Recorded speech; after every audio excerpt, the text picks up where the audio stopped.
Welcome to today's episode of the mental health education and reduces stigma associated with mental illnesses. Today's topic is I'm sick, not crazy. In most cases, you go to functions, you go to health expos, and then you find people talking about various health conditions. And usually all they talk about is the medical illnesses that we usually face. For that reason, an average person can tell you about hypertension, diabetes, stroke, and others. But then when it comes to mental illnesses, the discussion about mental illness is not being really open. Hence, people are not comfortable talking about it. People are not comfortable saying that they do have it. You go to someone's home or you visit someone who you told is sick, they will easily tell you their diagnosis, their prognosis, and everything about their general health. But then if they are diagnosed with any mental condition, they barely ever mention it or talk about it because of the stigma associated with it. I had my brother once upon a time come visit me from out of state, and then he wanted to see where I worked. So I took him over there, and then he asked, where are the patients at? And I was like, okay, this is the unit. And then he was like, oh, so that is where the crazy people are kept. Such words as these really makes it very difficult for people to talk about their illnesses. Anytime I'm asked the question, where do you work? And then I say that I work in an inpatient psychiatric hospital. The first thing that I hear is, oh, so you work with crazy people. No, I don't work with crazy people. I work with people who are sick. It is the same way that we have to look at the general illnesses that we face and then the mental illness also. The mind is the most important organ of the body, hence it has to be protected. We should be able to open up and talk about mental illnesses so that we can get help.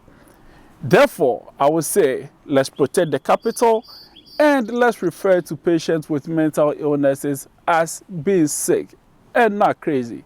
They're not crazy, they're not mad, they're not lunatics. Okay? For that reason, we're going to talk more and contrast general conditions with mental illnesses. The first thing is, just as fluid retention will lead to edema, just like whenever there is a cardiac situation, it always leads to various cardiac problems. It could be congenital. You could be born with it. It could also be that as you grow in, you develop certain conditions. It could be from so many other reasons, right? It could be physiological. It could be external stresses. In the same vein, our mental illnesses could come from birth. It could come from as we're growing. It could come from external stresses also. So why do we refer to general medical conditions as illness or those patients being sick and empathize with them? But then when it comes to mental illness, we always refer to them as crazy, as lunatics, as being out of touch with reality all the time. There are over 200 mental illness diagnoses, so it could not be that they are all out of touch with reality. And we'll talk about them as time goes on. One thing that we also have to realize is, just as we talk about our diabetes, we should be able to also talk about our mental illnesses. Yes, there's so much stigma attached to it, and therefore the purpose of this educational video, so that we can reduce the stigma attached to people with mental illnesses and make it comfortable for them to talk about it. People with kidney malfunction leads to kidney problems and hypertension and other conditions. People with kidney problems can also lead to heart diseases, right?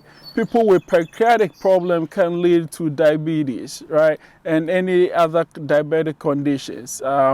People who are overweight can lead to diabetes. People who have any other physiological conditions can lead to the general medical problems.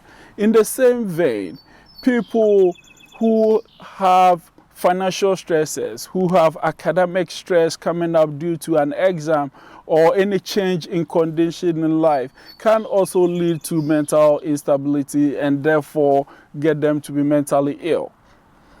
Relationship issues can lead to mental illnesses, or as I mentioned, as we look at these general conditions and how we empathize with patients with general medical conditions, we should also, in the same vein, empathize with patients with mental illnesses.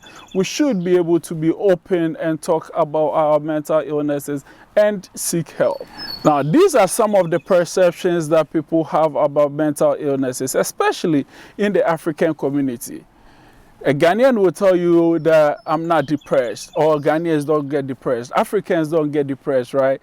So this tells us that mental illness in itself is culturally dependent, because there are some of the things that we will see as a mental illness in one culture, but then if we go to the other culture, it will not be seen as such.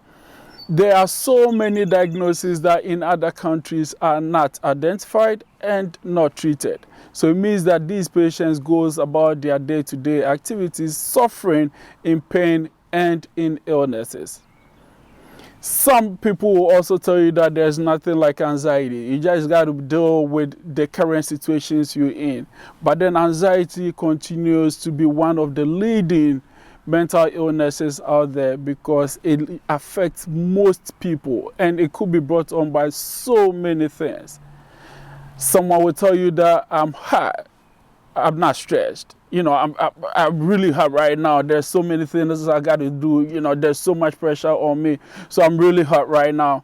Nah, you're not just hot. You're stressed, right? If it continues, the stress continues and then it leads you to either depression, to either anxiety, or to so many other mental illnesses.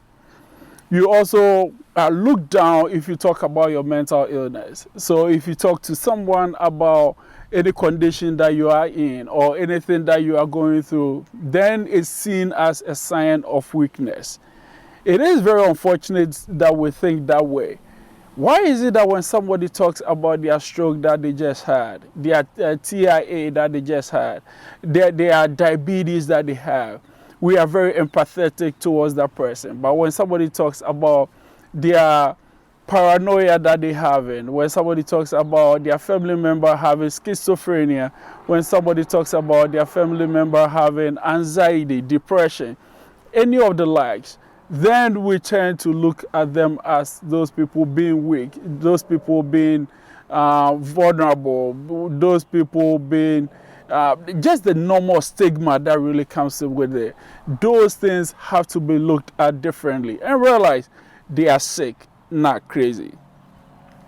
And then mental illness is not equals to craziness. It is just a state in which they are, for which there are so much treatment out there that we can help these patients with. Therefore, seeking treatment is very important when it comes to mental health, taking care of mental illness. One thing that we have to realize is that mental illness is not discriminatory. It is not only for people who are poor, people who are rich.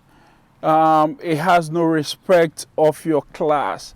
It is also not geographically localized. It spreads around the whole world. We are all prone to mental illnesses, therefore we should take very proactive approach to treating our mental illnesses. Statistics shows that 1 in every 4 will be affected by one kind or the other of a mental illness. 1 in 30 will experience PTSD. 8.6 million adults have suicidal thoughts, right? Suicide is the 3rd leading cause of death. Suicide is the 3rd leading cause of death. Children with anxiety disorders least likely to receive treatment because, of course, if your child is to come to you that they have any kind of anxiety, we're just going to shut them down and then tell them to just back off because they don't know what they're talking about. But indeed, they will really be suffering. People with these disorders are all over the place. They could be our next door neighbors. They could be the next person you're driving with. They could be a family member. It could be you. Therefore, what I say is let's seek for help. Let's open up and talk about it because, yes, they might be sick, but they're not crazy. Thank you very much. Continue to subscribe to our YouTube channel, like and follow our Facebook page as we all embark on the campaign to reduce the stigma associated with mental illnesses and reduce the how often it even happens. Thank you.